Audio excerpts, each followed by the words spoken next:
नमस्कार बच्चों।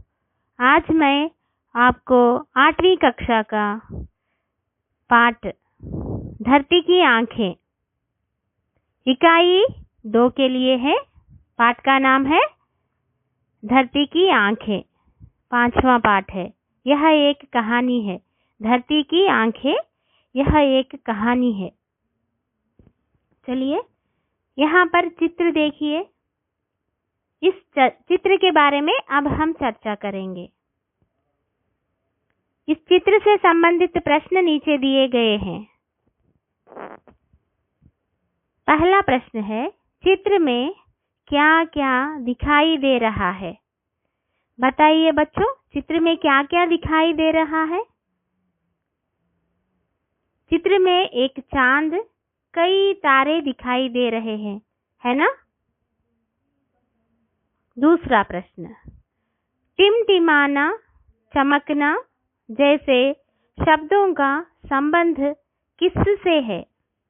टिमटिमाना, चमकना जैसे शब्दों का संबंध किससे है? దానికి అర్థం ఏంటి అంటే టిమ్టిమానా అంటే మెరవడము, మినుకు మినుకుమంటూ మెరవడాన్ని టిమ్టిమానా అంటారు. చమకన అంటే ట్వింకిలింగ్, మెరవడము, అది కూడా మినుకు మినుకుమంటూ మెరవడాన్ని చమకన అంటారు. संबंध किससे है बताइए? टिमटिमाना, चमकना ఆ యొక్క క్వాలిటీస్ ఉండేది ఎవరికి? తారోంకో, స్టార్స్కి ఉంటుంది, అవునా? ओके, नेक्स्ट थर्ड प्रश्न है। तीसरा प्रश्न, इन्हें देखकर हम क्या सोचते हैं? किन्हें देखकर, వీటిని చూసి మీరు ఏం ఆలోచిస్తారు అని అంటున్నారు. किसे देखकर? चंदा और तारे और आसमान को देखकर आपको क्या लगता है? इन्हें देखकर हम यह सोचते हैं कि ये आकाश में कैसे लटक रहे हैं, ये दिन भर कहाँ रहते हैं, ये कितने छोटे हैं, ये गिर क्यों नहीं जाते? ऐसे कई प्रकार के प्रश्न हमारे मन में उगते हैं. ఇలాంటి ఎన్నో టైప్స్ ఆఫ్ క్వశ్చన్స్ మన మైండ్లో వస్తాయి కదమ్మా. ఆ స్టార్స్ని, ఆ మూన్ని, చందమామని, నక్షత్రాలని, ఆ ఆకాశాన్ని చూసి నీకేమనిపిస్తుంది? నీ మనసులో ఎలాంటి థాట్స్, ఆలోచనలు వస్తున్నాయని అడుగుతున్నాడు.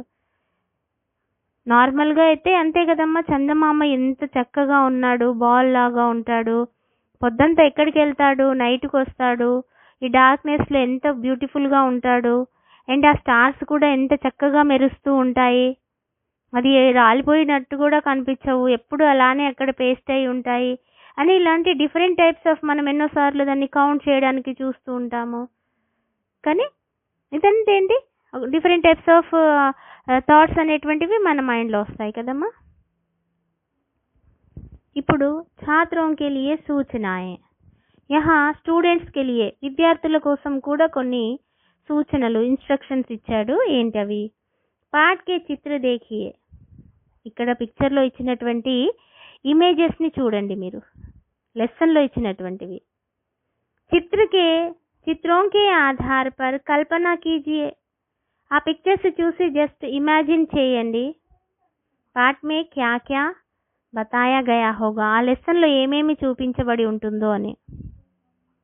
ఓకే, दूसरा प्रश्न है, पाठ पढ़िए. कंपल्सरी लेसन रीड చేయండి. Read the lesson. नए शब्द और वाक्य रेखांकित कीजिए. न्यू वर्ड्स एंड नए शब्द और वाक्य सेंटेंसेस ని అండర్లైన్ చేయండి అంటున్నాడు. ओके, नए शब्दों और वाक्यों के बारे में मित्रों से चर्चा कीजिए. న్యూ వర్డ్స్ గురించి అండ్ వాక్య సెంటెన్సెస్ గురించి ఫ్రెండ్స్తో డిస్కషన్ చేయమంటున్నాడు. फोर्थ क्वेश्चन, नए शब्दों के अर्थ शब्दकोश में ढूंढिए. న్యూ వర్డ్స్ ఏవైతే ఉంటాయో వాటి యొక్క మీనింగ్స్ శబ్దకోష్లో వెతకండి అంటున్నాడు. టెక్స్ట్ బుక్లో బ్యాక్ సైడ్ ఉంటుంది నాన్న శబ్దకోశ్ అని, అందులో వెతకొచ్చు. మనము కావాల్సిన మీనింగ్స్ అందులో ఉంటాయి. లేదంటే మనం డిక్షనరీ ఆర్ గూగుల్ సెర్చ్ చేయొచ్చు నాన్న. नेक्स्ट चले, अभी हम पाठ में चलते हैं. बहुत पुरानी बात है. एक राजा था. वह नित्य नए नए सपने देखता था, उन्हें पूरा करने का प्रयास करता। दरबार के गुणी और बुद्धिमान लोगों को सपने सुनाता, उन्हें पूरा करने में उनकी सहायता लेता। सपने पूरा करने के लिए अपने खजाने का मुंह खोल देता। सफल होने पर उनको सम्मानित करता। असफलता पर निराश नहीं होता, बल्कि उनका उत्साह बढ़ाता। कमियों को पूरा करके दोबारा प्रयत्न करने को प्रेरित करता। बच्चों, आपको कहानियाँ अच्छी लगती है ना? हाँ, सभी बच्चों को कहानियाँ अच्छी लगती है. కథలు అంటే అందరికీ ఇష్టమే ఉంటుంది. కథలు ఇష్టం లేని వాళ్ళు ఎవరు ఉండరు కదమ్మా.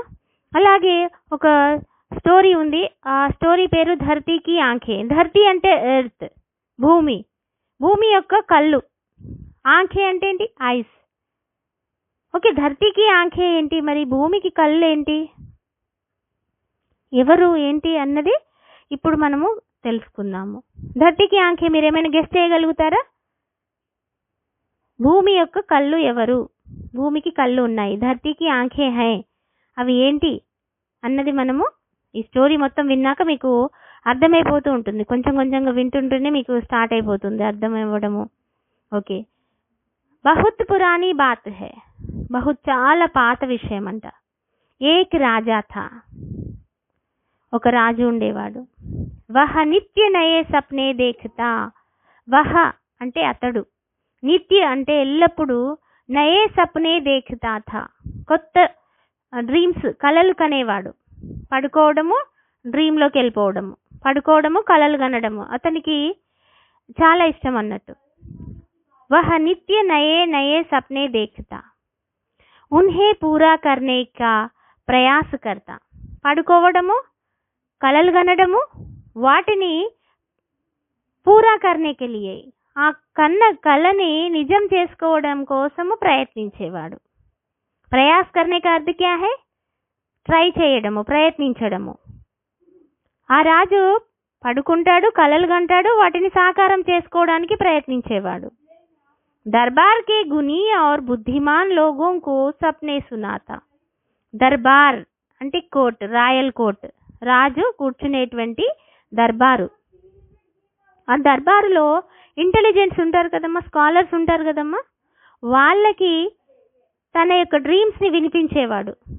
పడుకునేవాడు, కళ ఏది వస్తుందో ఆ కళని వచ్చి తన దర్బార్లో బుద్ధిమాన్ లోగోంకో, ఆ స్కాలర్స్కి వినిపించేవాడు. నాకు ఈ కళ వచ్చింది అని వినిపించేవాడు. ఉన్హే పూరా కర్నే మే ఉన్కి సహాయత లేతా. ఉన్హే పూరా కర్నే మే ఉన్కి సహాయత లేతా. ఆ డ్రీమ్స్ని ఫుల్ఫిల్ చేయడం కోసము వాళ్ళ హెల్ప్ తీసుకునేవాడు. ఎవరి హెల్ప్ తీసుకునేవాడు? దర్బార్ మే గునీ ఎవరుంటారు, బుద్ధిమాన్ ఇంటెలిజెన్స్ ఎవరుంటారో వాళ్ళ యొక్క హెల్ప్ తీసుకునేవాడు.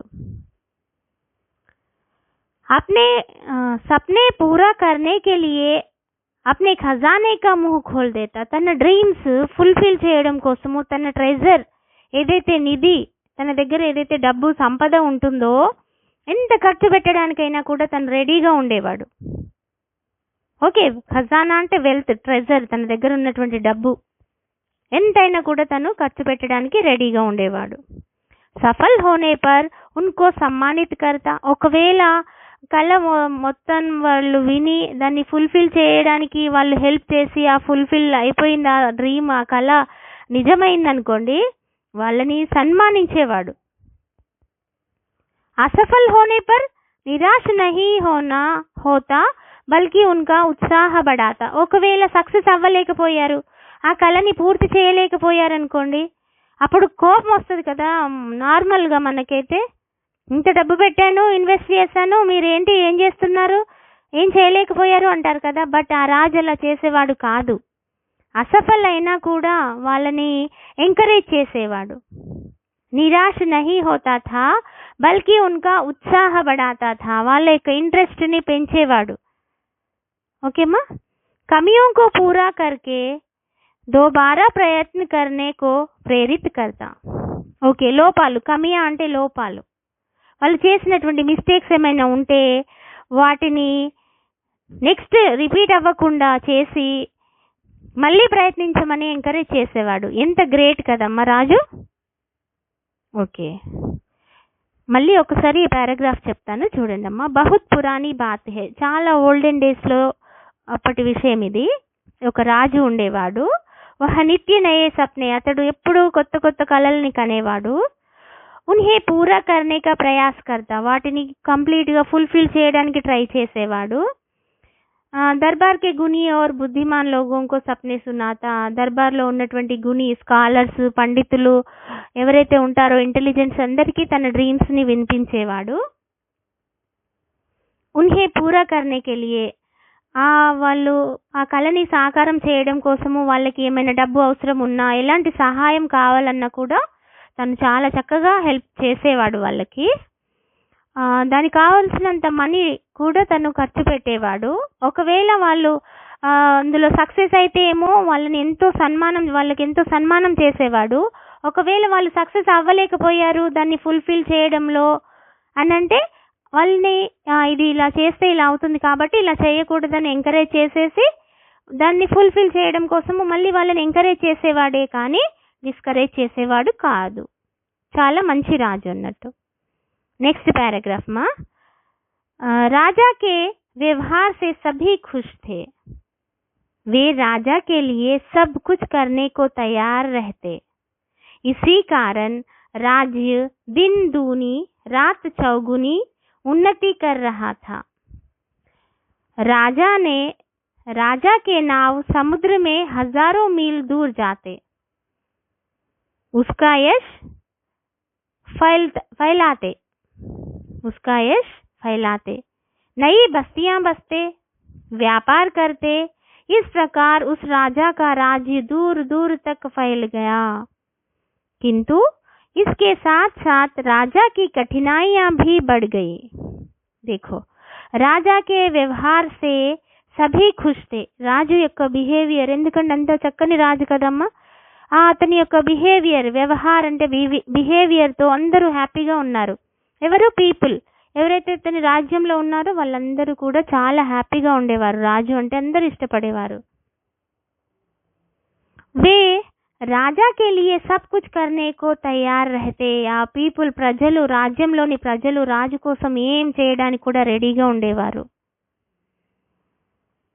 ఇసీ కారణ్ రాజ్య దిన్ దూని రాత్ చౌగుని ఉన్నతి కర్ రహా థా. అందుకే అందరి కోఆపరేషన్ ఉండడం వలన, అందరూ అతన్ని ఇష్టపడడం వలన అతని యొక్క రాజ్యము 3 పువ్వులు 6 కాయల్లాగా ఉండేది అన్నట్టు. దిన్ దుని రాత్ చౌగుని అంటే దిన్ అంటే ఏంటమ్మా? Day, 3 days. రాత్ చౌగుని అంటే 4. డేలో ఆయన ప్రాఫిట్ ఏమో 3 పార్ట్స్లో ఉంటే నైట్ అయ్యే వరకు 4 parts లాగా ఇంక్రీజ్ అవ్వడము. దట్ మీన్స్ ఇంక్రిమెంట్ అన్నట్టు. సక్సెస్, డెవలప్ అవ్వడము అంటే 3 పువ్వులు 3 ఉంటాయి కానీ 6 కాయలు అంటారు కదా, 3 పువ్వులు 6 కాయలు అన్నట్టుగా ఆయన సక్సెస్ అయ్యేవారు అన్నట్టు. రాజా కే నావ్ సముద్ర మే హజారో మీల్ దూర్ జాతే. రాజా యొక్క నావ్ అంటే ఏంటమ్మా? బోట్. ఆ బోట్ ఏంటి? షిప్స్ ఏంటి? సముద్రంలో హజారో మీల్, 1000 మైళ్ళ దూరానికి వెళ్ళిపోయేవారు. ఎందుకు? బిజినెస్ కోసము. దూరాల వరకు ఆయన యొక్క గొప్ప కీర్తి స్ప్రెడ్ అవుతూ అలా వెళ్ళిపోతూనే ఉండేదంట. ఉస్కా యష్ ఫైల్తా ఎలా? ఇవన్నీ దూరం వెళ్ళడం వలన ఆయన యష్, కీర్తి, ఆయన యొక్క గొప్పతనము దూరాలకి వ్యాప్తి చెందడము జరిగేది. నయి బస్తీయా బసాతే, కొత్త బస్తీలు. బస్తీ అంటే ఏంటి? ఊర్లు. కొత్త బస్తీల్లాగా ఏంటి, చిన్న స్ట్రీట్స్ లాగా ఫస్ట్, దాని తర్వాత ఊర్లలాగా అలా అక్కడే సెటిల్ అయిపోవడం. బిజినెస్ కని వెళ్ళి ఆయన రాజ్యమే ఇంకా ఇలా స్ప్రెడ్ అవుతూ వెళ్ళేది. నెక్స్ట్ వ్యాపార్ కర్తే, బిజినెస్ కూడా నడిచేది వాళ్ళకి చక్కగా. ఇస్ ప్రకార్ ఉస్ రాజా కా రాజ్య దూర్ తక్ ఫైల్ గయా, చాలా దూరాల వరకు ఈ రాజు యొక్క రాజ్యము చాలా స్ప్రెడ్ అయిపోయింది నాన్న. इसके साथ రాజాకి కఠినాయా భీ బడ్ గయి. దీనితో పాటు రాజు యొక్క డిఫికల్టీస్, కష్టాలు కూడా పెరిగిపోయాయి. ఏ విధంగా అయితే సక్సెస్ అతనికి వెంటాడుతూ ఉందో అలాగే కష్టాలు కూడా పెరిగిపోతున్నాయి. అంటే ఎందుకు కష్టాలు పెరుగుతున్నాయి పాపం ఈయన్ని చూద్దాం.